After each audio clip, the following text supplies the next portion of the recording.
Welcome back to the Deep Dive. Today, we are wrestling with probably the most high-stakes resource we have, time. It's the one thing you can't get back. Exactly. Yeah. It is literally the currency of our lives, and once you spend it, it's gone. So our sources today, they provide a kind of blueprint for how to trade in this currency wisely, how to stop being, a terrible accidental investor of your own life. Right. And this deep dive is really for anyone who has that constant feeling, that pressure of not enough time. Here's everyone. Pretty much everyone.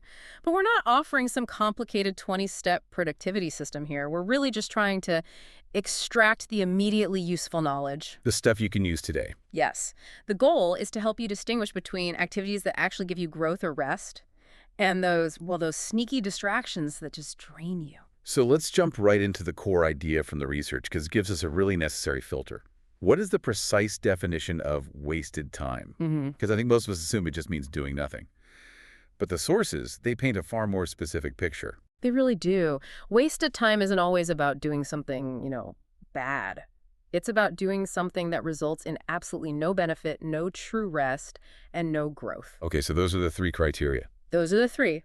If an activity fails to meet even one of those, it's basically depleted your energy without giving you any return on investment.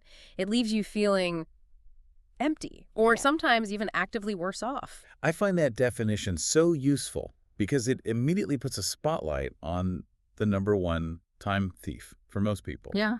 Mindless engagement. The scroll. The endless scroll. The classic example in the source is just scrolling on your phone for an hour. You finish, and what have you got?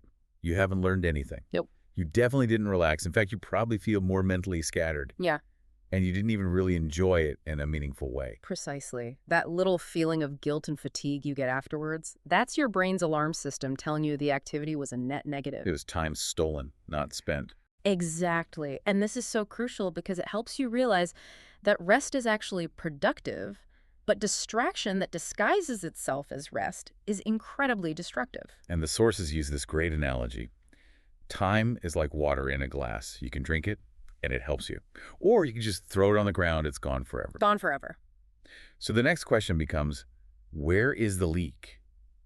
Because most people feel like they need this huge life overhaul, but the research suggests we're not losing time in big chunks. We lose it without even noticing. It's death by 1,000 cuts. It's the constant drip, drip, drip of micro losses.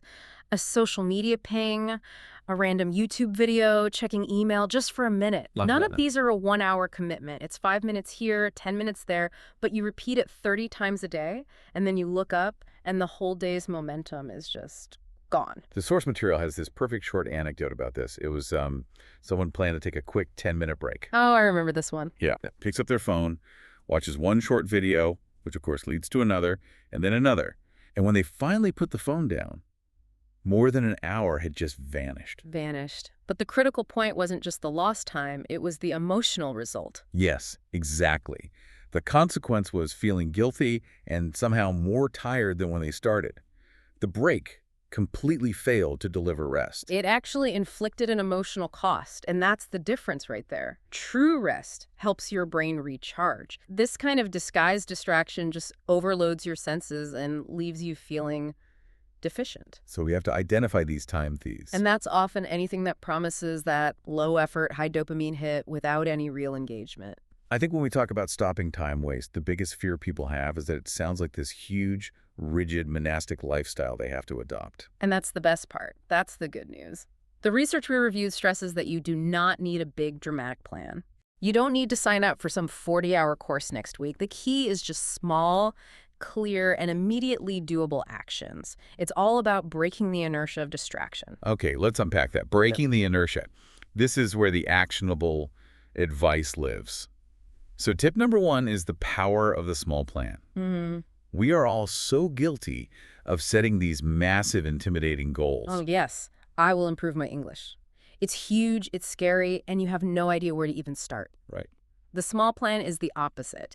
It's specific, easy to start, and this is crucial, it's easy to finish. The source gives examples like, today, I will learn 3 new words. Just 3. Or, I will listen to an English deep dive for just 10 minutes. That feels almost too simple. Right. But there's a powerful psychological mechanism behind it, isn't there? Yeah. It's not about the goal itself, But about the positive feedback? Absolutely. We're talking about overcoming what's called activation energy. Getting started. Just getting started.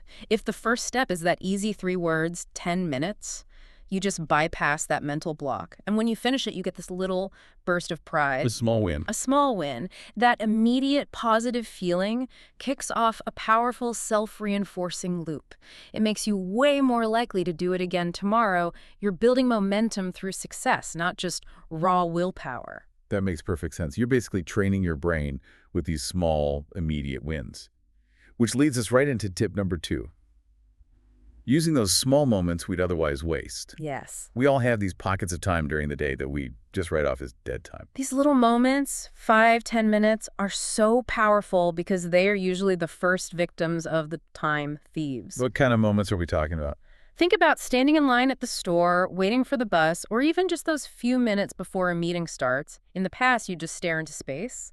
Now the default is to grab the phone. And start scrolling. And that's where the time is lost. So instead of defaulting to the phone to fill that gap, we repurpose it.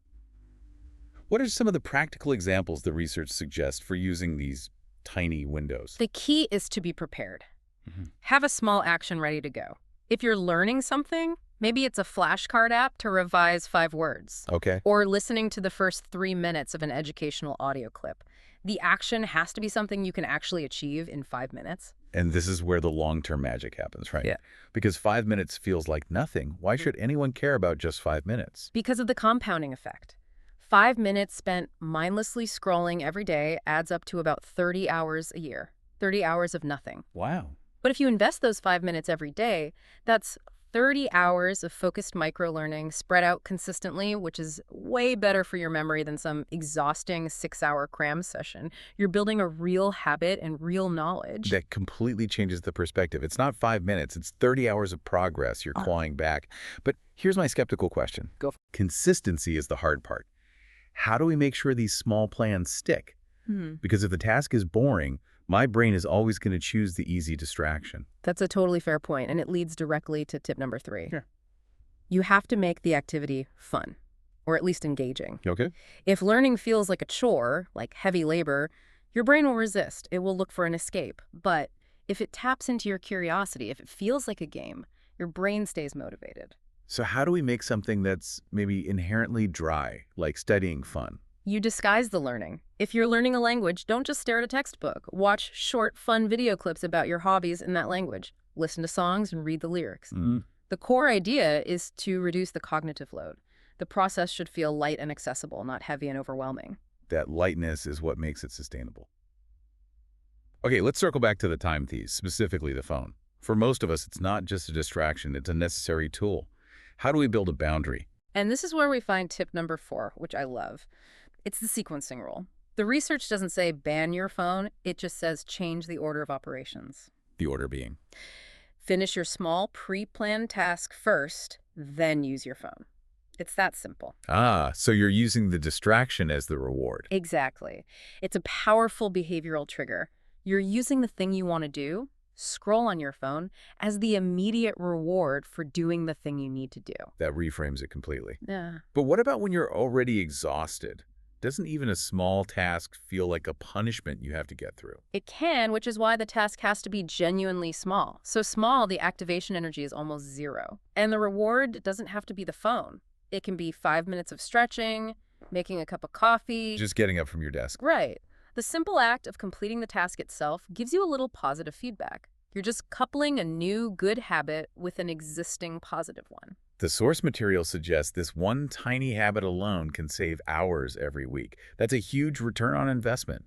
It is. And speaking of investment, we have to make one more really clear distinction from the sources. And it's about time that is not wasted. Rest. Yes, so important. A lot of driven people mistakenly categorize rest as wasted time. Which is a one-way ticket to burnout, and it just makes you less effective. We have to get this into our heads. True, regenerative rest is a prerequisite for any kind of high-quality growth. Exactly. Good sleep, quiet moments, actual relaxation. These aren't luxuries. They're necessary biological processes.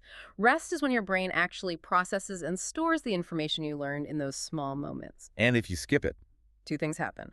First, a tired mind can't learn or retain information well. And second, a tired mind is extremely vulnerable to those easy, useless distractions we've been calling time thieves. Right. When you're tired, your willpower is low, you just hand control right back over to the scrolling habit. Mm-hmm. So what does this all mean for the listener? If we summarize all this, the ultimate goal, as the research sees it, is balance. Learning, working, resting, and actually enjoying life. And we've basically pulled out 4 core strategies you can use today. Make small plans to get started. Use your small bits of free time. Make the activities engaging so you'll stick with them. And use that sequencing rule: task first, reward second, to protect your focus. So you don't need some massive revolutionary program. You just need to stop the tiny leaks, start small, know your thieves, and prioritize rest right alongside growth. It's about being deliberate. And if we zoom all the way out, it's just about recognizing that your time is your life. Every minute should be spent on either getting better or getting rested. So, before we wrap up, we want to leave you with the final provocative thought offered by the source material. It's a challenge for you to act on right now as you finish listening. The question is simple, but the answer requires a bit of honest thinking. What is one small change I can make today to use my time better? Find that one small thing, do it today, and start trading in the currency of time, not just wasting it. Thank you for investing your time with us on The Deep Dive.